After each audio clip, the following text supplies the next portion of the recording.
Bismillahirrahmanirrahim. Assalamu alaikum students. Today we are going to discuss about elastic collision in 2 dimension.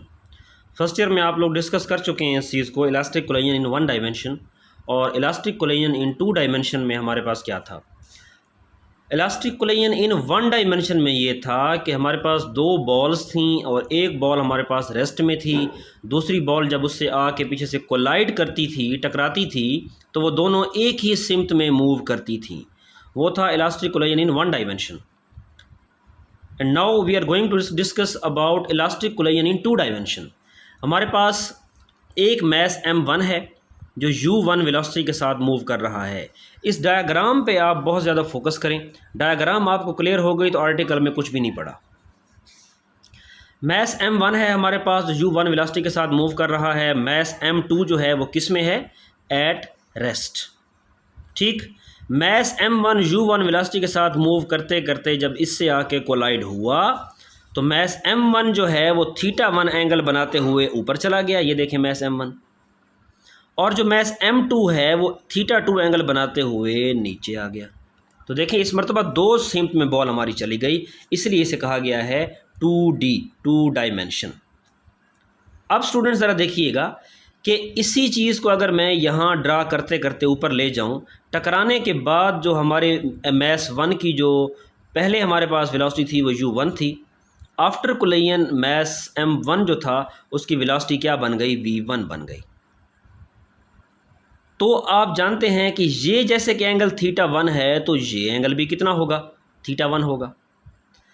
x axis की तरह ये भी उसी के पैरेलल है तो ये भी x एक्सिस होगा, और ये y एक्सिस है तो ये भी y एक्सिस होगा।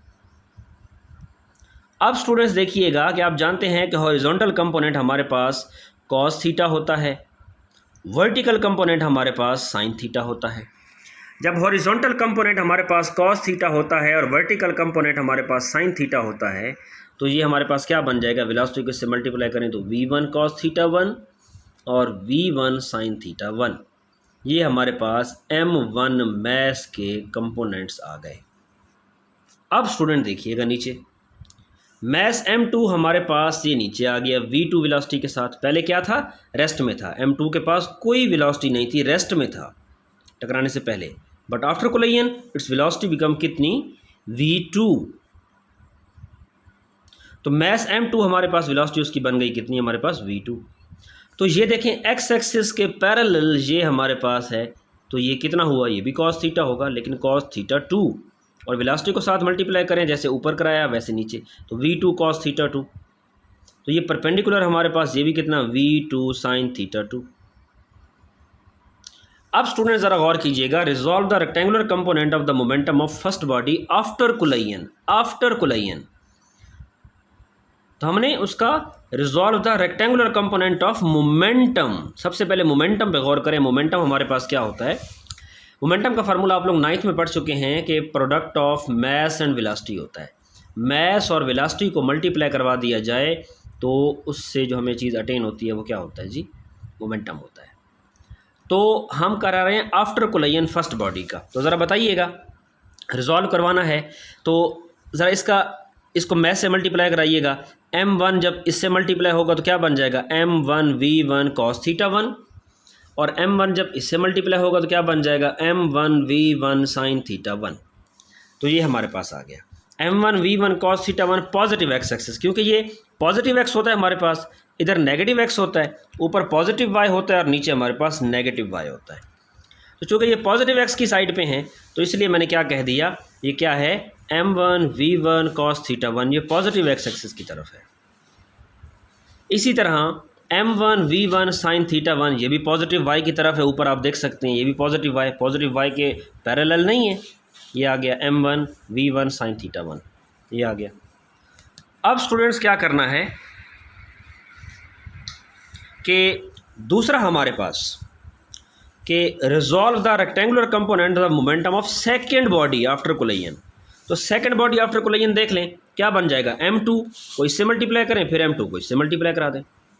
लेकिन यहाँ पे एक बात का ख्याल करना है, ये अभी भी x की सिमत में है, लेकिन ये डाउनवर्ड y में है और डाउनवर्ड y नेगेटिव होता है। इस चीज़ का ख्याल करना है। तो बन जाएगा m2v2 cos थीटा 2, ये आ गया हमारे पास सेकंड बॉडी का m2v2 cos theta 2 positive x axis में है। और जब ये m2 इससे मल्टीप्लाई होगा तो क्या आ जाएगा m2v2 sin theta 2 but negative y axis, क्योंकि डाउनवर्ड है। अब इस चीज़ को आगे देखिएगा स्टूडेंट्स कि by law of conservation of momentum along x axis आप जानते हैं कि बिफोर कोलिजन, टकराने से पहले वाला जो मोमेंटम था, टकराने से पहले जो मोमेंटम था बॉडी का, हमारी बॉडी m1 मूव कर रही थी u1 वेलोसिटी के साथ। तो हमने अभी कहा है कि मैस को वेलोसिटी के साथ मल्टीप्लाई हम करा दें, मैस को वेलोसिटी के साथ मल्टीप्लाई करवा दें तभी हमें मोमेंटम मिलता है। तो मैंने मैस को वेलोसिटी के साथ मल्टीप्लाई करवाया तब मुझे मोमेंटम मिला। और सेकंड बॉडी तो हमारी रेस्ट में थी तो उसका मोमेंटम क्या, ज़ीरो। जब उसकी वेलोसिटी भी ज़ीरो है तो वेलोसिटी जब मैस 2 से मल्टीप्लाई होगी तो सारा ज़ीरो हो जाएगा। आफ्टर कोलिजन क्या हुआ, आफ्टर कोलिजन आप देख सकते हैं कि एक्स एक्सिस पे हमारा क्या हुआ, एक एक्स एक्सिस कंपोनेंट हमारा m1v1 cos थीटा 1 है, दूसरा एक्स एक्सिस कंपोनेंट हमारा कौन सा है m2v2 cos थीटा 2। ये दोनों मैंने उठा के यहाँ पे रख दिए। आफ्टर कोलिजन हमारे पास ये हुआ। अब ज़ीरो जब इसमें ऐड होगा तो कोई फ़र्क नहीं पड़ेगा, तो ये सारी चीज़ एज इट इज़ आ गई हमारे पास। ये इक्वेशन 1 बन गई हमारे पास by the law of conservation of momentum along y axis. अब ज़रा वाई एक्सिस की बात करें भाई, बिफोर कोलिजन देखें ये तो वाई एक्सिस में मूव ही नहीं कर रहा और ये तो रेस्ट में था, तो वाई एक्सिस में तो हमारा स्टार्ट में मूवमेंट थी ही नहीं। तो बिफोर कोलिजन फिर क्या हुआ, वाई एक्सिस में तो भाई ज़ीरो, वो तो मूवमेंट हमारी वाई एक्सिस में थी ही नहीं, zero. After collision y axis में क्या हुआ आप देख सकते हैं। वाई एक्सिस का भी मैंने कंपोनेंट यहाँ पे लिखे हैं जैसे एक्स कंपोनेंट के लिखे थे, एक्स एक्सिस के जैसे वैल्यूज़ लिखी थी वैसे वाई एक्सिस की वैल्यू मैंने लिखी हैं m1v1 sin थीटा 1 और वाई एक्सिस की वैल्यू कौन सी थी, नेगेटिव m2v2 sin थीटा 2। तो इन दोनों वैल्यूज़ को उठा के मैं आगे लेके जा रहा हूँ। ये स्टूडेंट देख सकते हैं m1v1 sin थीटा 1 माइनस क्यों आया है आप बेहतर जानते हैं, क्योंकि वो जो दूसरा कंपोनेंट था हमारा डाउनवर्ड था और डाउनवर्ड जो वाई होता है वो नेगेटिव होता है ऑन कार्टेशियन प्लेन। ठीक, तो ये हमारे पास आ गया g negative. In elastic collision kinetic energy remain conserve. Elastic collision कहते ही उसे हैं जिसमें काइनेटिक एनर्जी क्या रहे स्टूडेंट्स, कंजर्व रहे, काइनेटिक एनर्जी जिसमें कंजर्व रहे। तो अब आप देख सकते हैं कि काइनेटिक एनर्जी का हमारे पास यहाँ फार्मूला होता है 1/2 mv²। तो ज़रा बताइएगा मैस 1 की फिर काइनेटिक एनर्जी क्या होगी, 1/2 m1 u1 स्क्वायर, क्योंकि मैस 1 की जो वेलोसिटी थी किस वेलोसिटी से मूव कर रहा था, मैं दिखा देता हूँ, u1 वेलोसिटी के साथ मूव कर रहा था। तो ये आ गया जी m1 1/2 m1 u1 का स्क्वायर। और दूसरे हमारे पास क्या था, मैस टकराने के बाद मैस m1 की वेलोसिटी v1 बन गई थी, तो 1/2 m1 v1 का स्क्वायर। और मैस 2 की वेलोसिटी टकराने के बाद v2 बन गई थी, तो 1/2 m2 v2 स्क्वायर। ये हमारे पास इक्वेशन नंबर 3 आ गई। अब स्टूडेंट नोट में एक बात पे आप गौर कीजिएगा कि काइनेटिक एनर्जी को एक्स और वाई कंपोनेंट में रिजॉल्व नहीं करेंगे क्योंकि ये एक स्केलर क्वांटिटी है, जबकि रिजॉल्व हम करते हैं वेक्टर क्वांटिटीज़ को in term of x and y component. तो here the total variables are 4। यहाँ हमारे पास टोटल वेरिएबल हमारे पास आ गए 4, v1 v2 theta 1 and theta 2। और क्वांटिटीज़ हमारे पास हैं 3, इक्वेशंस हमारे पास हैं 3। एक इक्वेशन 1 है, इक्वेशन 2 और इक्वेशन 3। इक्वेशन हमारे पास 3 हैं, वेरिएबल हमारे पास 4 हैं। ये तो पॉसिबल नहीं है इसको सॉल्व करना, लेकिन एक काम हो सकता है, कौन सा, कि if by experiment we find any one value from v1 v2 theta 1 theta 2, अगर एक्सपेरिमेंटली हम इन चारों में से किसी एक की वैल्यू फाइंड कर लें तो फिर हमारे पास वेरिएबल भी 3 रह जाएंगे, इक्वेशन भी 3 रह जाएंगी। तो फिर हम इक्वेशन 1, 2 और 3 की मदद से वैल्यूज़ फाइंड कर सकते हैं। तो ये चीज़ यहीं पे ड्रॉप हो जाएगी।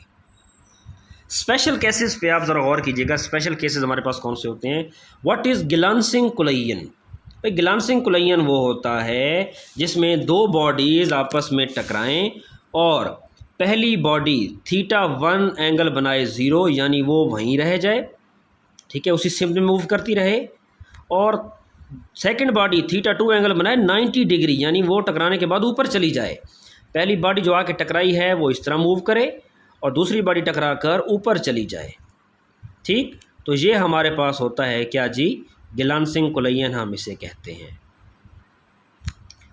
तो फ्रॉम इक्वेशन 1 एंड 2 अगर इन दोनों वैल्यूज़ को हम θ1 0 और θ2 90 इन दोनों वैल्यूज़ को हम उठा के इक्वेशन नंबर 1 में पुट कर दें तो आप जानते हैं हमारे पास cos 0 1 होता है और cos 90 हमारे पास 0 होता है।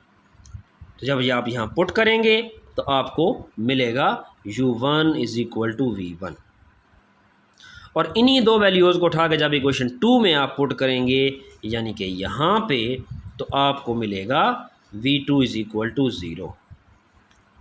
वैल्यूज़ आप पुट करके देख लें और कॉज और साइन आप दबा के देख लें तो हमारे पास v2 आपके पास कितना आएगा 0। अब इन्हीं दो वैल्यूज़ को आप उठा के इक्वेशन नंबर 3 में अगर आप पुट करें, इक्वेशन नंबर 3 में अगर आप पुट कर दें तो हमारे पास क्या मिलेगा आपको ये मिलेगा कि 1/2 m1 u1²। देखिए हमारे पास बल्कि उन दो वैल्यूज़ को नहीं, इन दो वैल्यूज़ को यूज़ करते हुए ये v2 हमारे पास 0 और u1 = v1 था। तो ये वैल्यूज़ आप अगर उठा के यहाँ पुट कर दें क्वेश्चन नंबर 3 में यहाँ पे तो क्या होगा, जब v2 0 हो जाएगा तो भाई ये तो सारा ज़ीरो नहीं हो जाएगा, ये तो ख़त्म हो जाएगा। जब v2 0 होगा तो सारा ख़त्म हो जाएगा। तो क्या आएगा, दिस = दिस। तो देखें ये चीज़ हमारे पास आ गई। तो दिस शोज़ दैट, ये शो कर रहा है कि kinetic energy in elastic collision remain conserve. तो काइनेटिक एनर्जी जो रहती है कंजर्व रहती है। अब आपके पेपर में एक वेरी इंपॉर्टेंट क्वेश्चन जो आता है, show that for glancing collision the kinetic energy of first mass remain in elastic collision remain same.